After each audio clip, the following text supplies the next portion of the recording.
Welcome to the Purpose and Possibility podcast. This is your host, Laura Murphy, founder of Soul Body. Join me for inspiring conversations with people who are living on purpose, living into their purpose, and who just might open you up to new and bigger possibility. Welcome back to the podcast. This is the Purpose and Possibility podcast, and I am your host, Laura Murphy.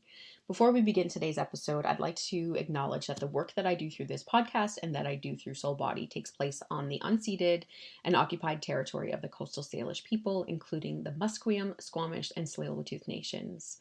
And I encourage you to take a moment to do some research on the land that you live and work on. With that, let's jump into just a little recap of today's episode. So I had the honor of interviewing Giulia Halkier, who is a body confidence and energy healer.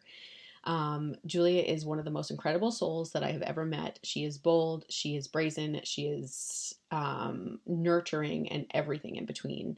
So in today's episode, we talk about how she supports people to overcome the battle with their body, with food, with exercise, and really step into confidence and self-worth that we are all so deserving of. She gets really raw and really honest about, and this is one thing that I am so inspired by her and why I asked her to be on the podcast, but she shares her journey from a very early age in suffering with anxiety. She gets to the core of where she believes this came from, how it got imprinted on her, and how it's affected the rest of her life. She talks about her struggles with an eating disorder. She talks about her suicidal thoughts along the way. And then she talks about her journey in, really key moments on, her awakening and her awareness into what was going on and the choices that she made. And then the modalities that she happened upon to facilitate her own healing. So she goes into detail about EFT, which is called Emotional Freedom Technique, otherwise known as tapping, and just the profound change and shift that had on her life in reprogramming the thoughts and putting down the emotional baggage and uncharging the emotional charge that, these things and beliefs that she's carried with her has instilled in her body. I will be linking to, in the show notes, Giulia's YouTube page, where she has a ton of free resources on how you can begin your journey with that as soon as today. Giulia also gives a very thorough and helpful step-by-step process on, I ask her, where do you begin? Where does someone who is ready to make a shift in their life around all of this, where do they begin? And she is so thorough in her answer. You are going to want to listen to it. I did want to give a little bit of a trigger warning and a warning to begin. Number one, there is some explicit used. I love cursing if you know me. I just want to give you a heads up that if there's kids around, you may want to earmuff them, if that's a thing. And if you know the reference to the movie that I'm talking about when I say earmuffs, you get me. The other thing is, I just want to give a trigger warning that we do talk about her journey with struggling with an eating disorder and the suicidal thoughts that came from that. So if that's something that you feel will make you uncomfortable or that will trigger you, maybe you want to skip over this episode and check out one of my other episodes. With that, I really believe that you are going to find Giulia's story and her, just how she shows up in the world, really inspiring and really helpful. So enjoy the episode. Last thing, if you are enjoying what you're hearing here, it would mean the world to me if you would rate and review the podcast. What that does is help get this to a broader audience. So enjoy the show. Well, let's just get started. So thank you so much, Giulia, for agreeing to come on to the podcast today. I am so inspired by you, and that's why I've asked you to come on. So for a little context, I met Giulia, I guess it's a few years ago now, when I went through your Reiki level 1 and level 2. And it was just so incredible. And I've loved watching your journey online, even just how your message has morphed and the rawness and realness of how you represent yourself online. And I think it could be really inspiring for other people. So welcome. Wow, what an intro. Oh my God, I'm so flattered. Thank you so much. What a beautiful welcome to this podcast. And I was so thrilled when you reached out to me and so grateful to be here. Just love you and love what you do and what you represent. And I'm thrilled and honored to be a part of this. Oh, exciting. So it's a bit of a loaded question to start. Oh yeah. And you Come can on take at this in me. any direction that you want, but tell us who Yeah. Giulia is. How do you define yourself and when you introduce yourself? Oh, yeah. Okay. So who Giulia is a very I will use the word brazen because Mm, I am a bold person without shame. So I'm a very bold, courageous, driven person with a very soft exterior. So I do come across as being very confident and strong, and a lot of that is true, but I also have a very like and I'm an empath. I have a lot of sensitivity. I'm very emotionally in tuned, emotional being, and I care very deeply about anybody in my life. So that's my friends would say those two kind of polar things come together to make me who I am. mm. And I can definitely attest to all of that in going through and having you hold space for me in my training, and not only in the training, but just in the space of healing. All of that is very, very true. Oh, I'm glad that you feel that way. So why don't you tell us what you're up to these days? How are you expressing yourself in this world?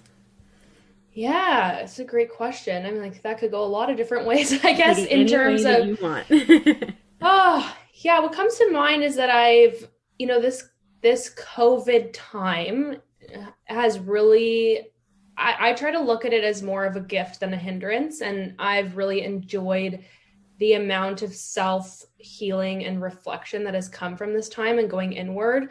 As a person who has struggled with anxiety for most of my life, I found that the busyness of life before this time, it felt like we're all just swimming in this classic society of do more, see more people, have more things going on.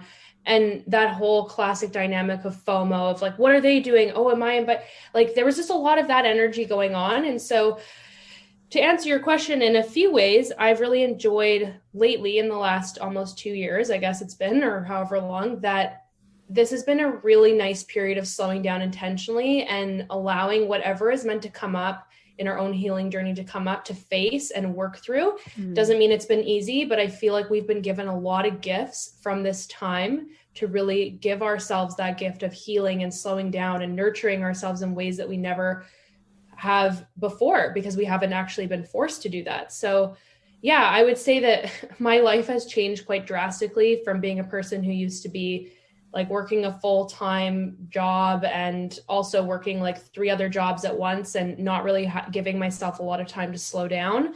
My life is much more grounded and calm now, where I spend the better half of my morning just for me doing whatever routines I need to do, whether it be tapping, Reiki, going for a walk in nature. Those are like my non-negotiables to be a functioning human being, versus what was true before was like, get up, do your workout, do this, do that, go to work, do this. And then at the end of the day, it was like, no wonder I have crippling anxiety. Right? So that's like how I live my life. And then what I do is outside of that is I work with clients one-on-one and in group sessions, helping them overcome the struggles with their self-esteem, Mm. with their body image, specifically with their relationship with food, having that been a huge part of my struggles in life. And one of my deepest passions is to help humans overcome those adversities to really be able to live free of them and live in their authentic light. So that's a big part of what I do. And then I also lead Reiki trainings and certification programs with my best friend, which also Mm. have the same messaging. Ultimately, it's helping people tap into their inner light and allowing themselves to be that beacon of light in their truth and releasing and overcoming a lot of the struggles that we face as human beings. That is so beautiful. And I could not agree with you more on where you started with that about I also think, and in a weird way, that COVID was a gift, and it Right? helped me see what was like most important to me. It helped me see what was out of alignment, and it really, as someone who doesn't like to hustle, and not that I'm like adverse to it, because I do it because that's what I've been taught. I don't think we have to be in perpetual emotion. And I think the slowing No. down and the moments in between is where all the magic happens. And I think COVID gave us a little bit of that opportunity if you chose to take it, and a lot of people didn't, but I mean, like, I'm a little over it at this point, but Oh, for sure. Don't get me wrong. Okay. Like I'm back, I'm ready for normal life, but appreciating what it gave us as well. And I would love to hear a little bit more about your journey to where you are with helping people with, you know, confidence and body image and self-worth. Because one of the things I admire most about you is how open you are about this in the virtual space. And I think it just gives other people permission, or it makes it so relatable, because I think so many of us live in a world where we think we're the only ones and we think that there's something wrong with us. So I think hearing a bit of your journey might be inspiring. Yeah, I'd love to. And thank you so much for that. It's sometimes you put things out there and it's so funny, I guess, because I am quite bold, I would say. Like I do things like put out my story and videos of me crying hysterically years ago, and I don't think twice about it. I'm just like, someone needs to hear this. But I forget that that's very different for a lot of humans. And I've been on dates before where the guys have been like, so can you tell me a little bit more about what this like meltdown video is on your Instagram page? I'm like, oh, that's right, I forgot that you will see that as well. No shame. You're not the intended audience, all right? That's what I say. I'm like, it's okay if you find that weird. I don't care, because it's actually for a much bigger purpose. But yeah, so going back a bit, I am a person who has struggled with deep anxiety my whole life. I grew up in a home with loving parents, bless them, but I had an alcoholic parent and the other was a workaholic. So two people that weren't really around for me emotionally. And as a young kid, I didn't get that that wasn't about me. I really thought, okay, I'm not good enough as a human being for them to be around. So maybe if I just try harder in different ways, I'll be able to get their attention more, whether it be like a teacher or a friend. I thought that I had to be the best student, the best athlete, the best everything to be like getting that stamp of approval from my parents. And unfortunately, that actually worked, because every time I would succeed in those ways, I would get that approval. And so it just fed this story of mine that like who Giulia is not enough. She's got to be better at everything she does. And realizing much later, like that was my own parents' insecurities about who they were as parents. And that when they saw me succeeding, it told them the story that they're not fucking shit up so bad. My kid's okay. You know, and we don't obviously realize these things when we're growing up and in it. So yeah, I had this chronic anxiety about like, you know, friends. Like all of a sudden I was worried that friends were no longer going to want to be friends with me. Like this deep rooted insecurity of abandonment just like lived with me for most of my life. And it led me into being a super achiever and, you know, very classically got into dance and like, you know, soccer and all those things. And it really did, having grown up in a household with that energy, also perpetuated this, like, you know, my parents talked negatively about their bodies in front of me. So that was one more thing for me to be like, okay, you know, if I am fit, no person will want to break up with me. Life is good.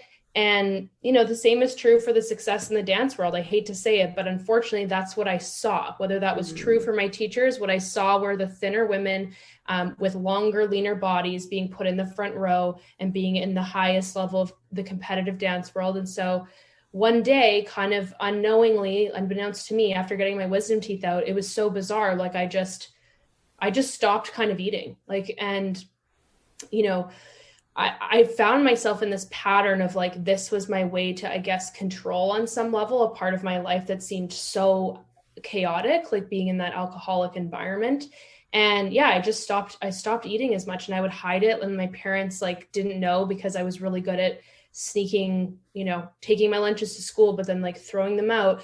And I did lose a lot of weight, and it was crazy. Like I thought it was going to make me happy, and I thought it was some way of coping. And truly, like I start to see my own body shut down, where when I was in high school, I used to have to bring 2 pairs of pants because I would lose control of my bladder and I would actually pee my pants, because I had so little like muscular function that my body just kind of started giving out in different ways. And like I would pass out. Like if I was like out with friends, I would just pass out. And I was chronically like shivering, and it would have like 10 layers of clothes on and still feel really like just freezing cold. And so I was in tune enough to know, okay, I'm not down with what's happening with my body. Like, this is really humiliating. And actually one of my dance teachers called and told my parents that she saw that I had a problem. And I truly don't know if she hadn't made that phone call, if it would have gotten much better for years. So thankfully that happened, and I sought support.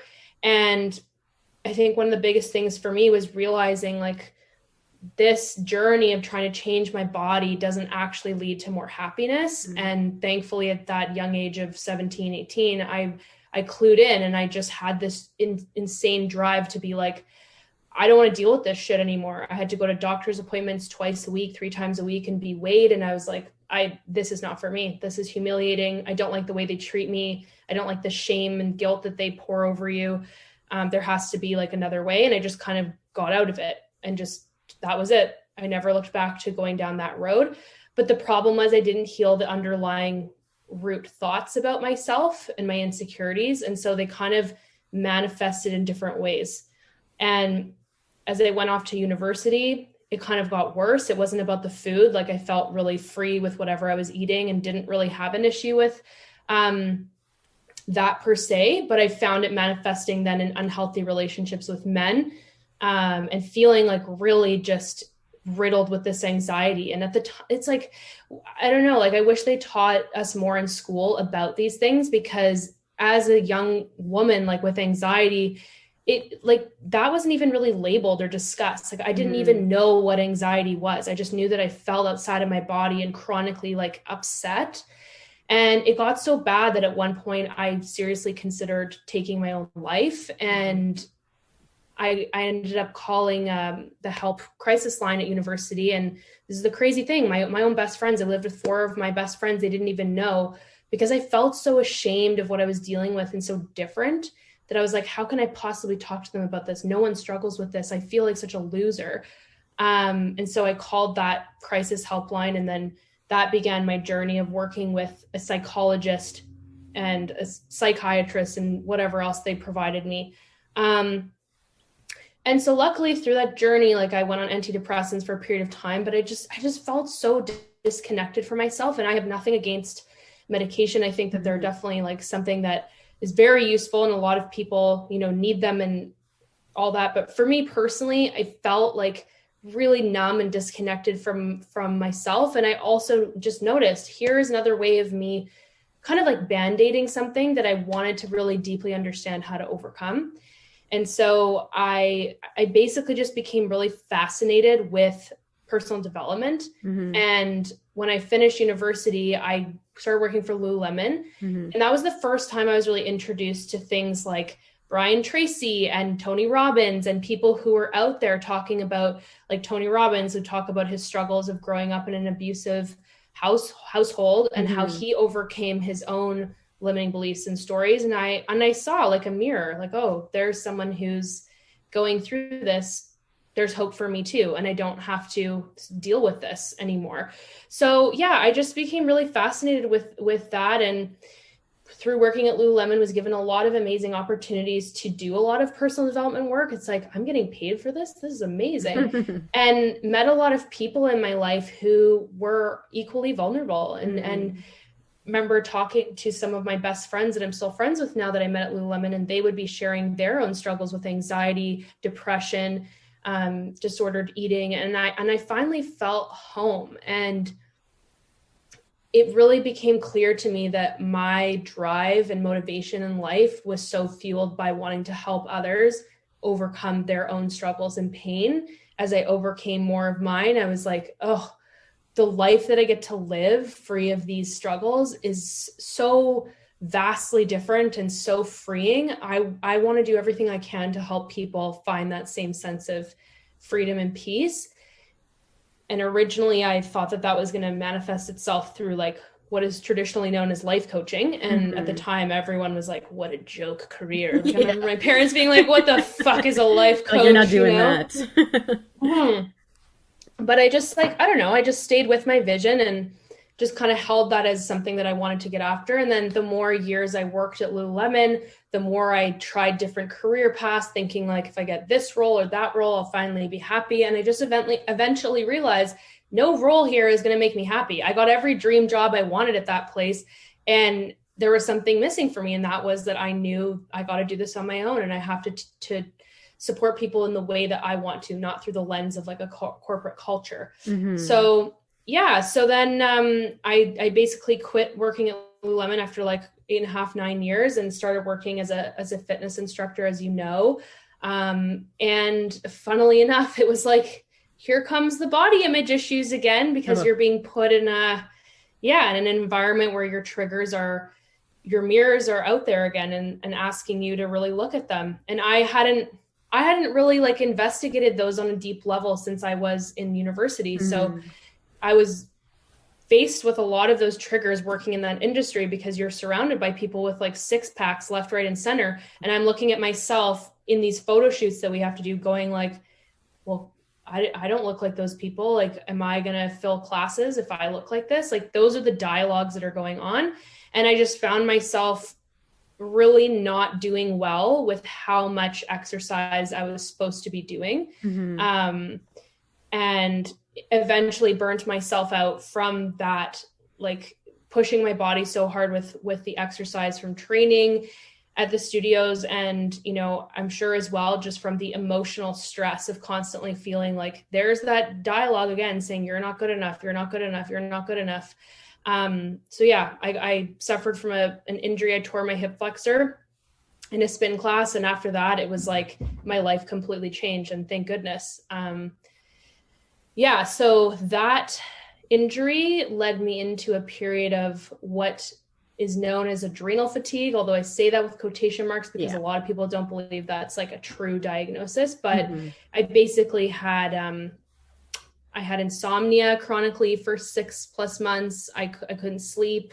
My body just kept putting on weight, even though I wasn't changing my diet or exercise. Like, I was just living as I normally did, but my body basically kept kind of just, gaining more weight inexplicably. And I had no appetite. I felt, I guess depressed, but in like a different way that I hadn't known before. And so I basically searched for any kind of doctor that could help me. And I also went to the traditional routes of like, try this exercise and diet program to like shed the weight, and nothing worked. It just led me further into a hole. And that was the second time in my life where I actually felt like I was suicidal. And I had to call my parents every day to have them talk me off the ledge of like, this, you're going to get through this.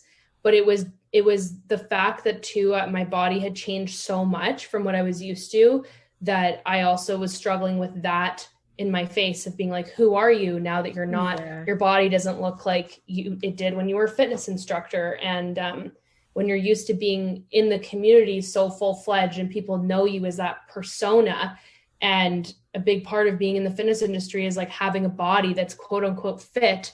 And here I was in my own skin feeling like I was a fraud at this point, even though I was no longer working for them. But it was only like a couple months later, my body just like completely changed. And I was even afraid to go out and walk on the street thinking someone was going to see me and go, oh, Giulia sure put on weight. And like, at the end of the day, who even fucking cares? Well, but that was my, I am going through this as well, because I'm going through similar struggles with my body and like, again, like quote unquote adrenal fatigue, which like I was working with a naturopath and she's like, yes, you have adrenal fatigue. A doctor will never tell you that. Like, I've put on 80 pounds in 5 years, like after changing not a whole lot, but I also have this moment of being really grateful for it because I've never felt so embodied. And for the first time, one, I'm removing my size from my identity. Yeah. And two, I'm working from the inside out. And before, it was always the outside in. Exactly. Mm-hmm. Exactly. That's so powerful.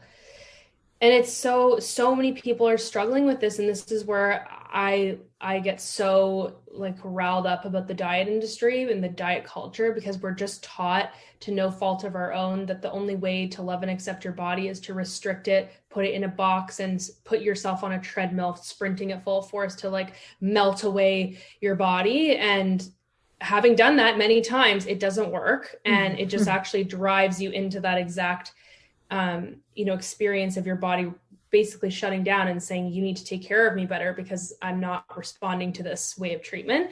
So much like you, like that was such a gift. It was so challenging and excruciating to go through, but that led me into finding EFT and these alternative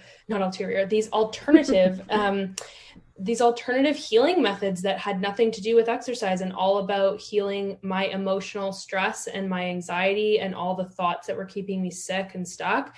And the changes that I experienced from working with EFT specifically have completely, I know the word transformed is like so classic to say, but like truly transformed every area of my life. And that's where it's just become so abundantly clear to me, and I'm sure for you too, in the work that you do, that our struggles are, it's like you said, it's never an outside in fix, it's an inside out. And it's the root of it is always these emotional core wounds. When we can overcome them and heal them and have compassion for ourselves, our experience of life on the outside changes. And this is like not even to do with how your body looks, just like truly how you are living your life and feeling about yourself and who you are out there in the world. Yeah, it's so interesting. And I think even beyond the core wounds that we have these deep-seated stories. Like you said, like, get on the treadmill and run for as long as you can. Yeah. I remember, because back in March of 2020 is when I was really at the height of seeing my naturopath, and she was really trying to help me with all of this stuff. And I was like really stressed out with my job. And she's like, I really think you should take a break from CrossFit. And I'd been doing CrossFit for 7 years. And I was just like, it had helped me lose a ton of weight. It had helped me get stronger than I ever have and fitter than I ever have. And I was just like, no, because in my head, if I gave it up, I was going to gain all sorts of weight.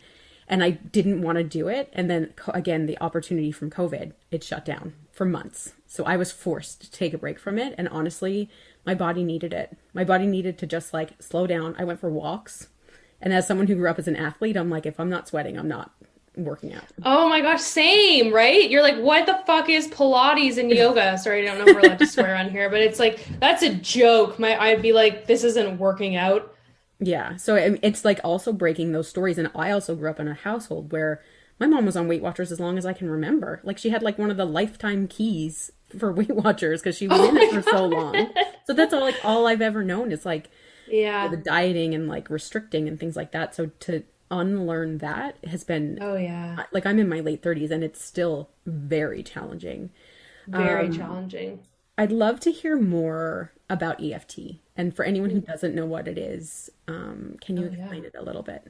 For sure. So EFT is emotional freedom techniques, and it is a method of tapping on various points of your body which connect with our energy meridian channels. And in doing so, what happens is through this technique, we allow ourselves to actually turn off our stress response center. So we communicate with this pea-sized shape in our brain called the amygdala, and that is basically our stress operating system. So when you have a thought about yourself that is negative, many people don't understand that you actually are turning on your stress response center, and that allows cortisol to flood through your bloodstream, which cortisol, of course, as a stress hormone is healthy in small doses. But as people who are chronically in our society doing all these things, working out, and then on top of that, we got a shitstorm of negative talk about ourselves. We overrule our entire system with stress hormones, which do a whole bunch of different things that are not healthy for us, like slower metabolism, disrupt our sleep, disrupt our energy, promote weight gain in a way that's like not beneficial for us. And so by tapping and working with a practitioner and using this technique, what you do is you actually hone in on those specific emotional struggles and upsets that are going on for you.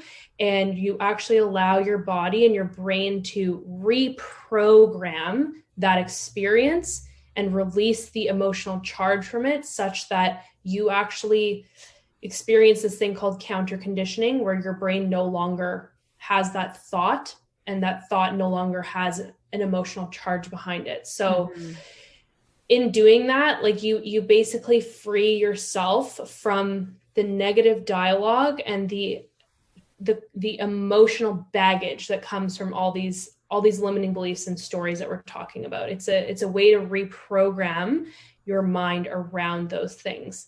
And I'm trying to think of like what would be an example. It would be like if I was experiencing anxiety in this moment and I focused on tapping on the anxiety and what was making me feel so anxious, the way that this is different from just talk therapy is that we're actually communicating with that 90% of your entire being, like your subconscious included, whereas just talk therapy is only accessing 10% of our brain. So we're not actually discharging where the thought is coming from and why it's actually being housed at that deep subconscious level.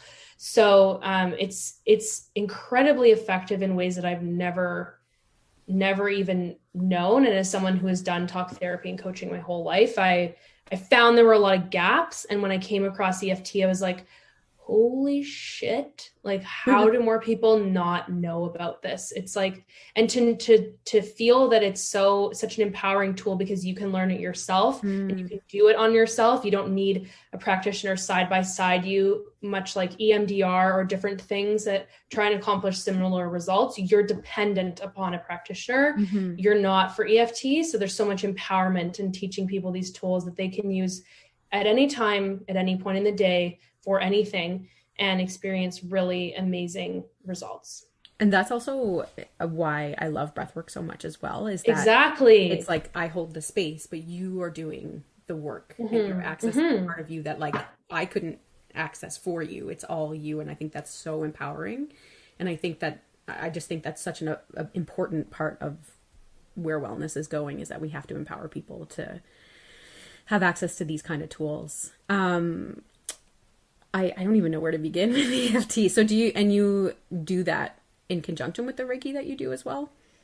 Yeah. So what I do is when I work with clients is I work with them in a 3-month framework to really help take them through this journey of uncovering what is it that's keeping them stuck and really in these stories and limiting beliefs and upsets around their body, their confidence, their self-esteem. Work through healing that with EFT. I use Reiki like in a complementary way with it to support the healing. But a lot of it is focused on this journey with EFT. Yeah. Through a really trauma-informed approach. Like my training in EFT is a conscious EFT, which is different than a lot of practitioners out there because it is through a trauma-informed framework. Most humans have gone through trauma, and there's so many complexities with that it's really important to make sure that we're supporting people through that level of safety to create change, because otherwise we can actually do like a lot of damage to people who have experienced those things. Yeah.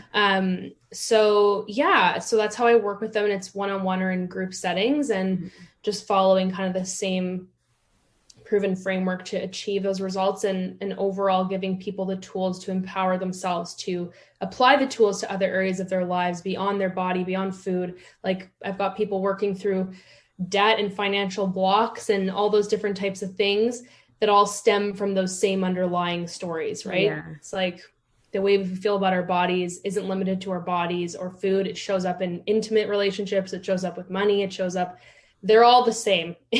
Totally. Yeah. Do you find that you can feel or notice a subtle shift even just after doing tapping once, or would you recommend someone? And like, I fully believe in like a container, because I feel like if you want true transformation, you're not going to get it in one session of something. It's literally going to be working with someone through a journey. But would someone be able to feel like a subtle shift after even just tapping? Oh yeah, for sure. Like if we did like a tapping exercise for a few minutes, you on a specific thing that you wanted to experience change around, you would for sure experience that level of change. Your own nervous system, just in the way that it responds to the tapping, is shifting into your parasympathetic nervous system. So it goes into that rest, digest, relax, safety.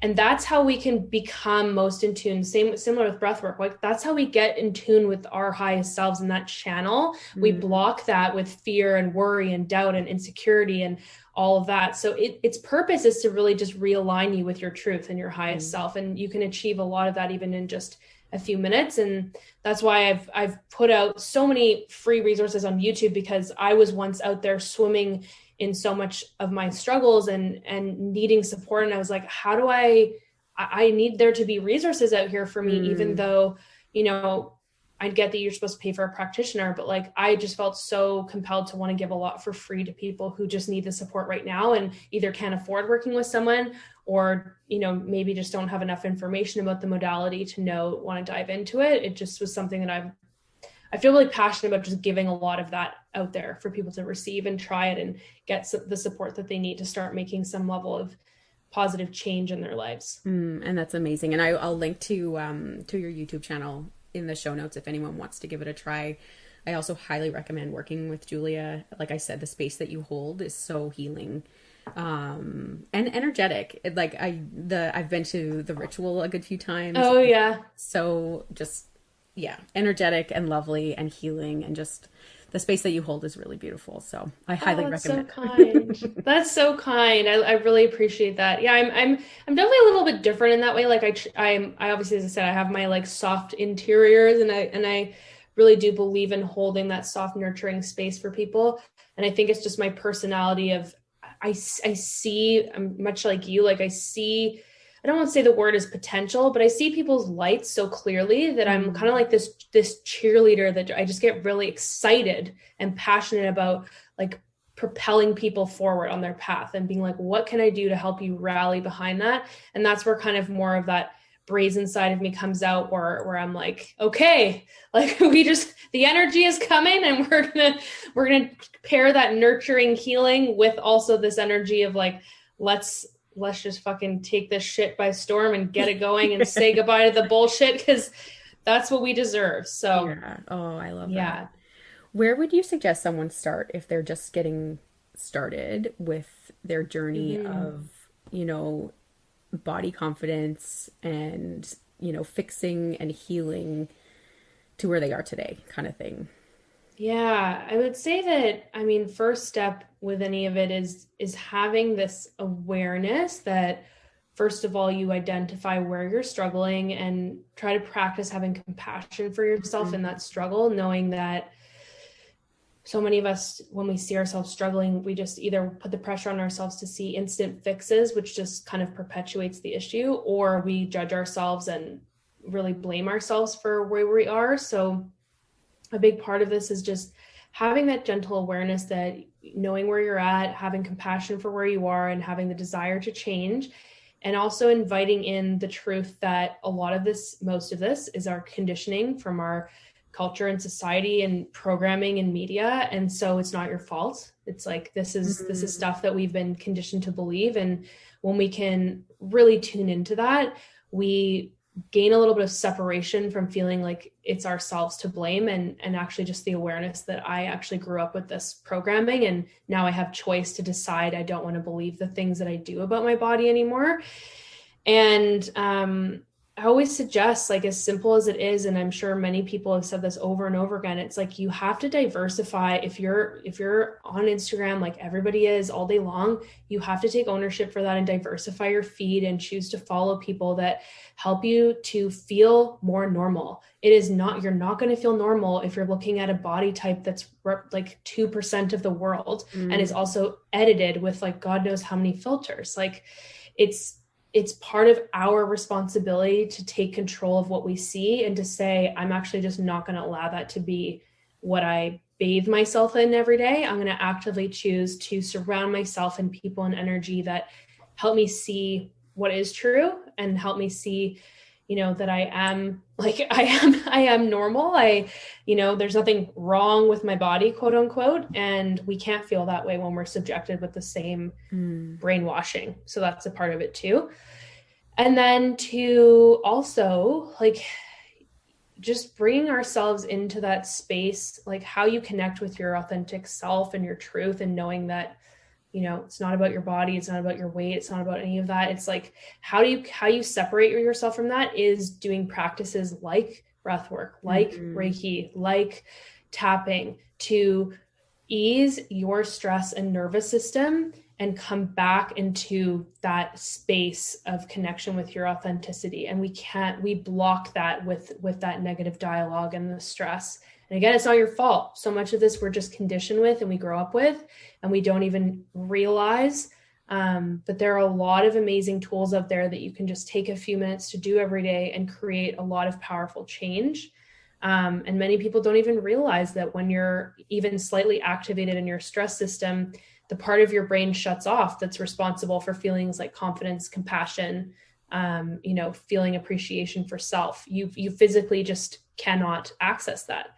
So by doing, I always say, like, if you know what tapping is and you just do 5 minutes a day of just tapping through the points continuously, and just whether it be setting a timer, choosing a fun song or a calming song, and just making a little ritual for yourself as starting your day with that level of self-care, or if you have your Reiki certification and or doing some self-Reiki and or you practice breath work and commit to doing some of that every morning, like, you're going to change your experience of life, because it starts right there.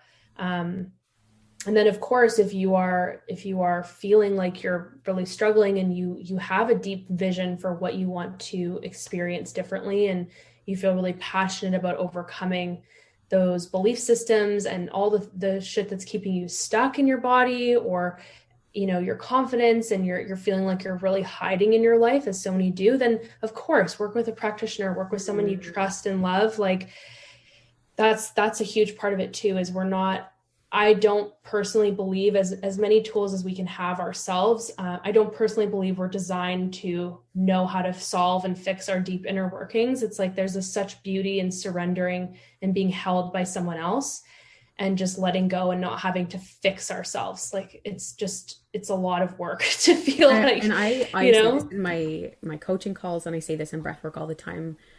Human nature is not to do this alone. This thing called life, we're not meant to do it alone. So what makes us think that we can solve all of our problems alone? Yeah, exactly. And I know. Yeah, I think, like, I know, as someone who's like type A myself and love to be in control, and like I'm recovering all of that, I often saw it as weakness in asking for help. And that was one of the biggest mindset shifts I've had, I'd say, in the last 5 years, is that it's okay to ask for help. I'm not expected to know everything or how to handle everything. And I think going through like a bit of a, traumatic breakup and like a divorce, it actually forced me to realize that I couldn't do it alone, and that it was okay to ask for help. It's so beautiful and so important. And I think so many people are just like gripping onto life, like clenching on, feeling like I have to solve it all on top of everything else I have to do. And there's so much power in surrendering, like, asking for help. Also, if you have a connection to spirituality, like surrendering to a power greater than yourself in whatever way that manifests, whether it's nature, water, I don't know, like universe, spirit, God, whatever your belief system is, there is just so much power in realizing that you are supported and held at all times, and you are never in this alone. And there's so much healing with that. So yeah. And sometimes, whatever you believe in, and I find this in my own practice, just ask whoever or whatever that thing that's bigger than you is for help. And help all the time. It will come. It will come. I know. So not always in our own timing. That's the funny thing. It's always like, okay, I'm doing it. I'm asking for help. Now show me it today at 7 p.m. Show me the sign. That's but then the expectation. Like 3 days later, it's like, there it is. And you're like, oh, that's right. Okay. But I think even, in going back to earlier in your story, when you were talking about your injury, I think life put you on a redirect when that happened. You know what I mean? It's like, you can't keep going the way things are going, because it will break you. So this is going to happen to redirect you. And I think sometimes taking a step back and looking at like the redirects that life gives us, and instead of being a victim to it, just saying, okay, what is this here to show me? And, maybe it's changing the direction 1%, and just being open to what that is. Oh, totally. I so believe that. And as hard as it was, I knew this is going to really give me such a gift in my life. And had that not happened, I wouldn't be doing the work that I'm doing in this capacity. I wouldn't have probably had the courage, to do any of this work, or have healed so much of my own journey, which would have destroyed my life had I continued on that path. So it's tough, because in life it's like we have these experiences and they're so challenging and it's excruciating, but then we get so many gifts from them, and then it's kind of like rinse and repeat. That's what life is. So we just kind of have to come back to that, as you said, to remind ourselves it's for our highest good, and it's a gift and a redirect, and how to see the beauty in any adversity that we face. Looking back, What advice would you give your younger self? Oh my God. What advice would I give my younger self? I love this exercise, and I talk to my younger self often. I would tell my younger self, and the advice I would give her is that she is so worthy, so beautifully unique and strong, and to continue focusing on exactly that, what makes her who she is, to stop looking outside of herself, to feel stronger, and to stop thinking she needs to change herself to be more worthy, but to instead just relish in her weird humor, her personality, her ability to make others feel loved, and all the things that just are innately who she is, because that's who she is, and that's what makes her special. And to ask for support, and to continue practicing being vulnerable and just saying what's going on, because she doesn't need to do it alone. That's beautiful. Thank you. Oh. Yeah, like she says thank you too. Yeah, and it's interesting that you said that you speak to your younger self, because I do that as well. In breath work, I'll often speak to my younger self, because I sometimes feel like she's trying to drive the way right now, and I just want to tell her that it's okay. I know, right? Still pops up every now and then. So, yeah, it's just a powerful question and a powerful exercise. It is, for sure. I want to be conscious of your time. So I have some rapid fire questions, and if they're not rapid, that's also okay. Yeah, I was like, knowing me and the tone of this podcast, I'm like, you ask me a question, I take half an hour. No, so I love I'll do my it. best. I'll do my best to be rapid for you. I love it, and honestly, I could ask you like 100 more questions on everything that you said. So, it's been really great. What does purpose mean to you? Oh, this is a good one. Deep question. So, purpose to me, I'm like, what a big one. Woo, the big P. What purpose means to me is tuning in to what you are passionate about and using it in a way to serve the greater good, and to trust that that might evolve over time. I don't believe purpose is in a box. I don't think it's linear. I think it is truly something that evolves, and to just follow that path, knowing that you will always be led. I love it. What are you celebrating? I'm practicing celebrating myself, my healing journey, my relentless ability to show up for myself in this healing journey, and to practice the compassion that I have for myself. I'm choosing to celebrate that. Lovely. What makes you feel most alive? Oh, what makes me feel most alive? Nature, for sure. Like being surrounded in nature without my headphones on and distractions, and just literally looking at the trees, touching them, looking at moss, like being in that essence of nature is something that does make me feel so alive. And the ocean, for sure. Yeah. Being in the ocean. Me too. Yeah. What is your heart asking for more of?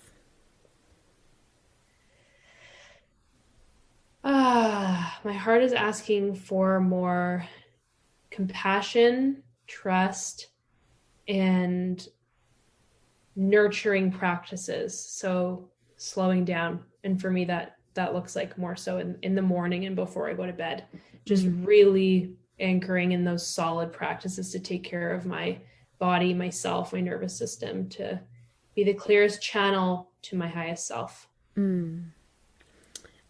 What is your biggest hope for the collective?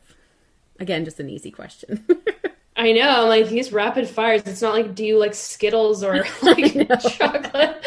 Okay, my hope for the collective is that this time has brought about some deep self-awareness and healing, and that it will propel us all in the direction of more compassion, love, peace, and joy, and that is the energy that we move forward with. And the last one, what new possibility are you opening yourself up to? new possibility I'm opening myself up to. Experiencing love without fear and anxiety. Beautiful. Is there anything else that you want people to know that we haven't talked about today? That whoever out there is listening, first of all, thank you for being here. And just know that if you are struggling and feeling that you aren't alone, and, you know, I'm here, Laura's here, we're all here to support you, and that you can reach out at any time for support, and know that you will get through this. And whatever it is that you are struggling with, it will be a gift for you to share with yourself and the world. And you will be so much stronger and brighter because of it. Beautiful. And where can people find you?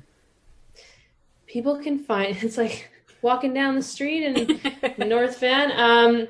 Yeah, you can find me. So on Instagram, I'm sure we'll link those, Brazen Soul Rebellion or Life by Giulia. And you can find me on my YouTube channel. If you're interested in EFT, for sure, check that out, because there's so much free content. And I do share my story on there as well, kind of like the recovery and the preceding one. And then also, yeah, if you're curious to work with me or I offer a free call for anybody who's just wanting to talk through whatever they're struggling with, whether it be about your body image, confidence, self-esteem, any of it. Happy to talk to you. And I'm sure we can link that out, just a direct booking link to book a call with me. Awesome. So those would be the main gateways. Awesome. Well, thank you so much for bringing your truth and your authenticity and just your beautiful energy to the podcast. Oh, thank you so much, Laura. And right back to you. I felt so held in love and light, just as the person that you are. And I'm so blessed to be here. And I'm reminded in this moment that I need to would love to come to a breathwork session soon. And hopefully they happen in person. God, hopefully in the they'll near be future. back in person soon. I was just going to say, well, I think they will be, but regardless, they're still so powerful from a distance. So thank you again for this deep honor. Thank you. From my heart to yours, thank you so much for listening to today's episode. If you like what you heard and the message resonated with you, please subscribe, leave a review, give us a 5-star rating. And if you think someone else needs this message, please forward it to them. For daily updates and inspo, you can follow us on Instagram at soulbody.co. Until then, I'll catch you next week.